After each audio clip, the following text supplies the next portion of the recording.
ఈరోజు రాత్రి ఆరోగ్యం క్షీణించినందున హాస్పిటల్కి తీసుకురావడం జరిగింది. మేము పరామర్శించడానికి వచ్చినాం. మమ్మల్ని లోపలికి రానివ్వకుండా పోలీసు వాళ్ళు అడ్డుకోవడం జరిగింది.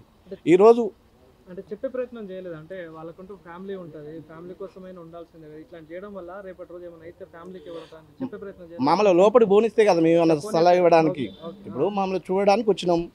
మా వంతుగా మేము ఏమన్నా చెప్పడానికి పోయినా కూడా లోపల పోనిస్తలేరు. వాళ్ళ అమ్మగారు నా నుండి ఒక మెసేజ్ పంపింది. ఆ విషయం చెప్దామన్నా కూడా అసలు నో ఎంట్రీ. సిఐ గారితో మాట్లాడినా, లేదు సార్ డాక్టర్ సలహా తీసుకొని పోండి అన్నారు. డాక్టర్ ఉండి మరి వెళ్తే వెళ్ళండి అని ఇలా చెప్తే, లేదు సార్ పైనుంచి పర్మిషన్ లేదని పోలీసు వాళ్ళు చెప్తున్నారు. ఈరోజు రాష్ట్ర వ్యాప్తంగా ఉన్నటువంటి నిరుద్యోగ యువతకు ఒకటే పిలుపునిస్తున్నాం.